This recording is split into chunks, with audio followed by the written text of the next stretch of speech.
Welcome back to 13 Cubed. So here's a question for you. What software do you prefer to mount disk images on a Windows box? I've used FTK Imager for years, and that's what you've seen me use in various episodes within the Introduction to Windows Forensics series. But in this episode, we're going to take a look at a much more modern alternative called Arsenal Image Mounter from Arsenal Recon. You're looking at the product website now, and as of the recording of this episode, the very newest major version, 3, was just released. Reading from the developer's site, the software mounts the contents of disk images as complete disks in Windows. It includes a virtual SCSI adapter, which allows users to benefit from disk-specific features in Windows, like integration with Disk Manager, access to volume shadow copies, and more. As far as Windows is concerned, the contents of disk images mounted by Arsenal Image Mounter are real SCSI disks. Now, the software is available for free, however, not all of the features will be activated. You can purchase a subscription, as you see here, and actually gain access to all of Arsenal's tools, including Arsenal Image Mounter, or AIM as it's often referred to. When you do so, you'll enable the professional mode of the tool and be able to mount volume shadow copies and have additional functionality. And speaking of functionality, let's go ahead and take a look at the major features of AIM, specifically those that were either added or enhanced in version 3. When you mount an NTFS image or a volume shadow copy, you'll now have the option to choose Mount with Windows File System Driver Bypass. This tells AIM to not use the normal NTFS file system driver that ships with Windows, but to instead use the third-party DiskUtils library to bypass built-in system security. This has the advantage of exposing those hidden NTFS metafiles, which include things like the MFT, log file, and USN journal. There's also support for the new Advanced Forensics File Format 4 or AFF4, and there's a new native write filter that enables temporary writing or write overlays for all supported image file formats. There's a new Save as New Image File feature, which will enable you to mount one image type and then, including the deltas, write that out to a different image file format, such as DD, VHD, VHDX, etc. And then, of course, one of the most powerful features of AIM has always been the ability to launch a VM from a disk image, and now it's even more powerful. This does require Windows 8, 8.1, or 10, or Server 2012, 2012R2, or 2016 64-bit, alongside the Hyper-V role running on physical, not virtual, hardware. This will spin up a Hyper-V VM from the disk image. And one of the neat new things now is something called AIM Virtual Machine Tools. Think of it kind of like VMware tools, but not exactly. This gets injected into Windows VMs and made available to us through the Ease of Access icon on the login screen. And in case you forgot what that looked like, that's the icon you're looking at now in the bottom right of your screen. Alright, so what does it do? Well, this enables us the ability to reset the password of each active user account and also add them to the local administrators group. It can also open an administrative command prompt directly from the login screen prior to login, which is really awesome. Virtual machine launching from MBR and GPT disks has now been greatly improved, and you can even inject MBRs, bootloaders, and more as necessary. And you can launch the same disk image mounted multiple times in multiple VMs to facilitate parallel testing and analysis. And then lastly, even though we're not actually going to look at this in the demo, there's something called AIM_CLI, which of course is the command line version written in .NET 4, that provides most of the features of the AIM GUI version. And there's also an AIM_LL that is the low-level version of Arsenal Image Mounter that does not use .NET and provides a more low-level access to the AIM driver. Again, we won't actually be looking at these two utilities in the live demo, but I did want you to know that they're present. So with all this out of the way, let's go ahead and hop over to a Windows 10 machine and take a look at this tool in action. Welcome to Arsenal Image Mounter. If this is your first time seeing the software, I think you'll agree that the interface is very clean and easy to understand. Along the bottom of the window, only two of the options are currently enabled, Mount Disk Image and Refresh, and that's of course because the other options are dependent upon an image being currently mounted.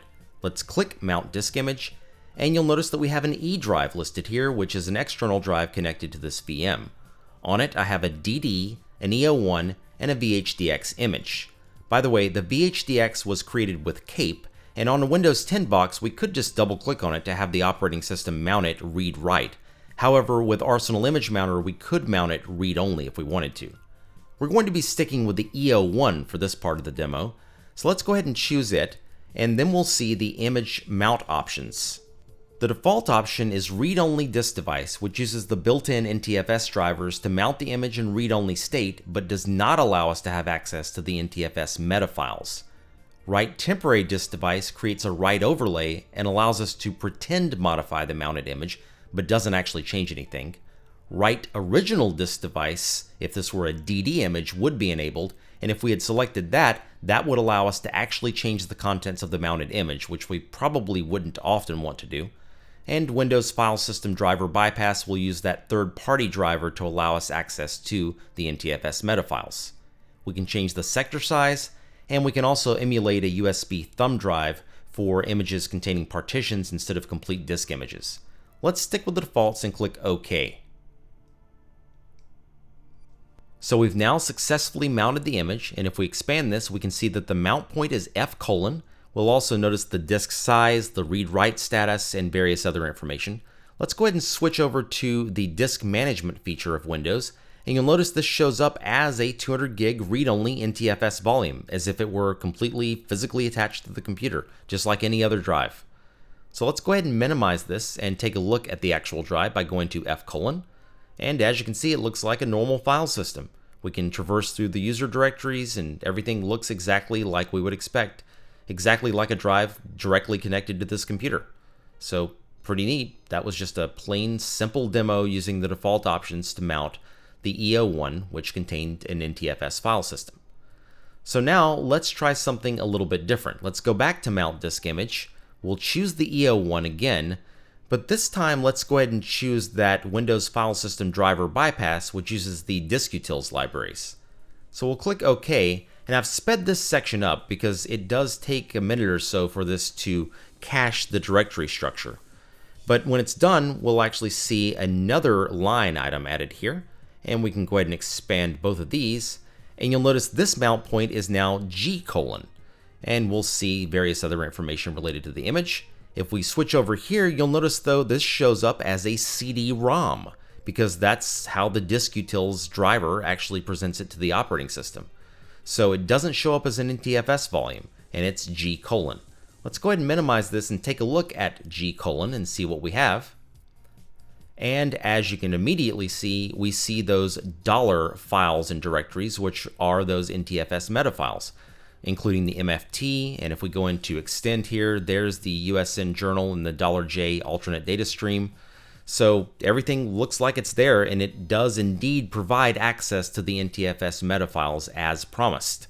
So that's extremely handy and pretty neat to see how it presents itself to the operating system and how it differs from the standard NTFS driver. So now let's look at mount VSCs. So we again have the option of choosing the built-in driver or the third-party driver. We'll stick with the built-in, and we'll go ahead and create a mount point on the desktop called VSS Test 1. This is the location in which the directory symbolic links that will allow us to access the shadows should be created. And there they are. So if we click on the first one, this is the first shadow, and this will be a complete copy of the disk as seen via this shadow. And of course the same holds true for the second one, which is another complete copy of the disk from the second shadow. So no big deal here. There are a number of different ways to do this, including ways built into the operating system, or you can use VSC mount from Eric Zimmerman, or various other tools. But this time, let's use that third-party library. So we'll choose this option, and we'll create a different mount point on the desktop called VSS Test 2. Now, like the first time we used this driver, it will have to create a directory structure cache, and it's going to do this twice, once for each shadow. So I've greatly increased the speed on this so we don't have to sit here and wait on it. It did take several minutes, and of course that will vary greatly depending on the size of the image. But when it's done, we should once again see this window pop up, and we still have those same directory symbolic links, but this time, check it out. Now we can immediately see that we have directories and files prefixed with the $sign. So we do have those hidden NTFS meta files exposed to us, just like that, just like we did when we mounted the other image. So again, very, very easy to choose the other option and expose the meta files within volume shadows as well. Notice we also have the save as new image file. This does warn us that the disk is currently online, and we can say yes here to take it offline, but we can take this mounted EO1 and then save it out to a different format. So for example, we could save the EO1 as a DD image or a VHD or VHDX or some other format. In fact, if we click on the drop down here, you can see those available formats. We'll go ahead and choose, how about just DD? I'm not actually going to do this because it will take quite a while, but I just want you to know that this is what I was referring to in the previous section when I said that you could use that new feature to save as a different image type. Under the advanced menu, we have a few other options, including the ability to create a RAM disk, but again, this is pretty self-explanatory. So that's pretty much it for this part of the demo. But in the next section of the demo, we're actually going to switch over to a physical Windows 10 machine, and we're going to play around with that nice launch VM feature, which utilizes Hyper-V. And again, that does require a physical machine to be able to do that. So let's check that out next. Okay, we are now in our Windows 10 physical machine. By the way, quick shout out to Mark at Arsenal Recon. His company not only donated the license necessary to review this software, but they also donated some hardware to the channel to help make episodes like this. As many of you know, I do most of my content creation on an iMac Pro and a MacBook Pro, and run most things in either VMware Fusion or ESXi guests. While that works just fine for most lab configurations, it doesn't work when you need to test scenarios on bare metal, as in this Hyper-V virtualization test. So without further ado, let's check out just how this launch VM feature actually works. The first thing we need to do is mount the disk image that we intend to use to launch the VM. So once again, we're going to be using the same EO1 that we used in the last section of the demo, so we'll click that. And this is very important. We need to choose Write Temporary Disk Device. As the note says here, this is required for launching virtual machines. So this is what creates that write overlay. So we definitely need to choose that, and then we'll click OK. And then there we go. Now this is successfully mounted. We can click the plus as always to see the metadata about that particular mounted disk image. But now we're ready to launch the VM. So let's click Launch VM. So here's where the magic begins. This disk image doesn't contain a bootloader. AIM is asking us if we would like it to inject one for us. Let's go ahead and choose yes and see what happens. Next up, we get a dialog telling us that some boot parameters may need to be modified to avoid known problems. AIM is asking us if we want it to do that automatically. We'll go ahead and choose yes again. And then lastly, it's telling us that the disk is not offline, but it needs to be in order to launch the virtual machine. Let's go ahead and tell it yes, take the image offline. And there we go. So we now have a Hyper-V window on screen with the option to start the virtual machine. So let's go ahead and click start and see what happens. And as you can see, almost immediately it appears to be attempting to boot the VM. So it looks like we're off to a good start. Now, having done this several times, I can tell you that we are going to be prompted in just a moment to set the resolution of the virtual machine. And here's that dialog. So let's go ahead and use the slider and choose 1920 by 1080. And then we'll click connect. When we do so, you're actually going to see it lose connection to the virtual machine for a moment while the new resolution is applied. But when it comes back, we should be able to then full screen it, which we'll go ahead and do now. And we should now be full screen at that new resolution. And at this point, it looks to have successfully booted the virtual machine from the disk image. Pretty awesome. Alright, so let's check out the ease of access icon in the bottom right. So I'll click on this and we get a pop-up from AIM Virtual Machine Tools asking us if we want to reset the password for the user. I'll go ahead and choose no for now. And then we get a second dialog asking us if we want to open a command prompt. So I'll say OK here. And as you can see, we get what appears to be an administrative command prompt. We are system, and if I run net local group administrators, it does indeed appear that Davis RG is a member of the local administrators group, just as advertised. So it seems that the AIM virtual machine tools worked perfectly. But now let's go back and try that first option to reset the password. So I'll say yes this time. And as you can see, it's changed the password to test1234 with a capital T for each test. So I'll say cancel for the command prompt, and now let's go ahead and type in this new password and see if it really reset it, because I can assure you that is not what the current password is. And it appears to have worked. So AIM Virtual Machine Tools has indeed injected itself into the VM and presented itself to us via the ease of access icon on the login screen. So I did want to point out that, as you can see from the bottom right in the system tray area, the network adapter for this VM is disconnected.